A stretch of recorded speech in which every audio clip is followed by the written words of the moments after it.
Vlog number 6, September 24th, 1708, day 4. So today, kind of want to talk about a touchy subject, and that touchy subject is called emotional repression. And it's a very contagious condition because emotions are one of those things that, depending on our perception, can be seen as just a hindrance or an annoyance. And yet, they act as signals from our spirit, inner spirit, or incarnate soul for varying things, and really shouldn't be ignored.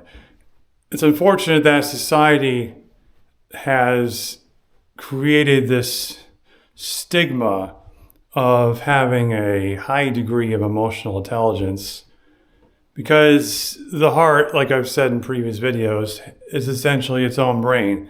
It's got its own neurons around it. It's got memories of, emotions. It's basically just another level of intelligence.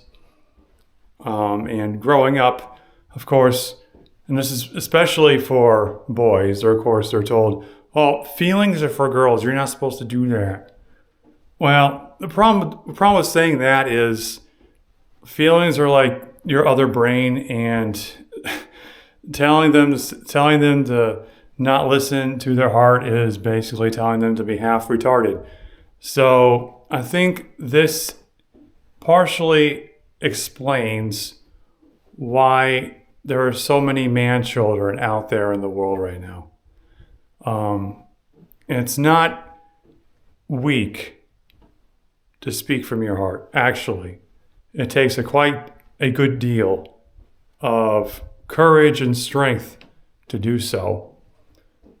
And I think people who say that working from your heart and using your feelings is a girlish thing, I think they are just simply projecting their lack of courage or cowardice on that, and they definitely have some insecurities regarding what masculinity is. That's their problem, because masculinity is not something.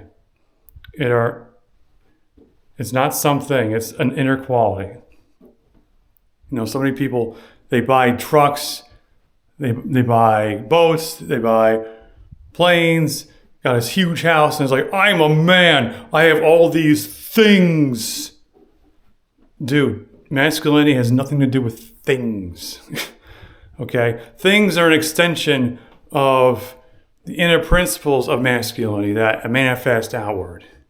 They're tools for that end, yes, but they're not a means to an end by themselves. So I think this has a lot to do with why so many boys are told, oh, don't be a girl and use your feelings. Hey, dude, liberation, the feelings of wanting to be liberated, of wanting to live a free life, is not a feminine thing, okay? That's quite masculine, actually. So whoever's saying this, I would just ignore them. They are full of shit. You gotta listen to what your heart says and go with it, because life is short. I wouldn't box yourself in. Now, of course, that's kind of ironic because I'm walking around the closet. I'm kind of boxed in right now. But actually, as far as that goes, I say what I say because, for me, being an autist, I have some emotional or arrested emotional development. And it seems like a part of me is stuck at like 13 to 14 years old. That hasn't been shown on camera yet for obvious reasons. But it's like, well, what are you going to do, you know?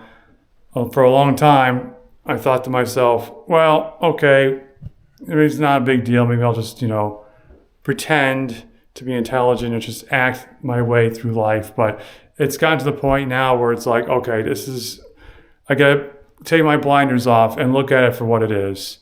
It's arrested development, and I gotta basically just be myself, whether people like it or not. So maybe that's a bit of a warning for future videos I may be just, I don't know, wackadoodle. I don't know.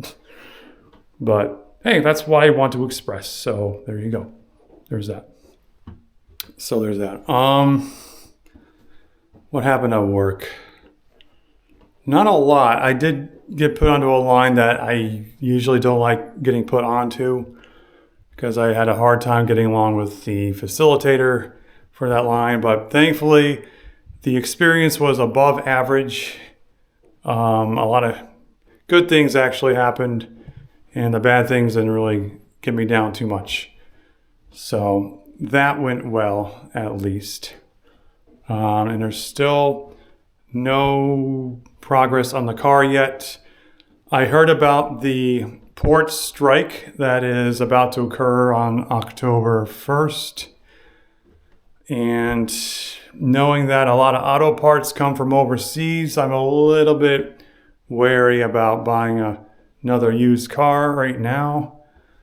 So it's kind of a gamble. It's like, do I just go for this used car and hopefully nothing bad will happen? The current car I have, which is a 2011 Chevy Volt, got into a fender and the front end got smashed up a little bit, mostly just fiberglass and a light. The light still works, even though it's kind of like slanted right now, but they tell me, oh, moisture might go in the bulb and it might just die. Well, that was like 3 to 4 months ago and it still works, so I call BS.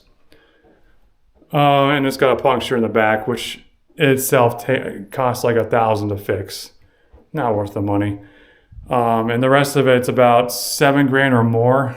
The assessor did not want to open the hood to take a look. So yeah, it kind of puts me in a rock and a hard place because like, do I repair the car? You know, it's probably going to be $8,000 to $9,000, or just get a new used car. And I'm just like, it still kind of works. I don't really care at the moment. So, and yeah. Oh yeah.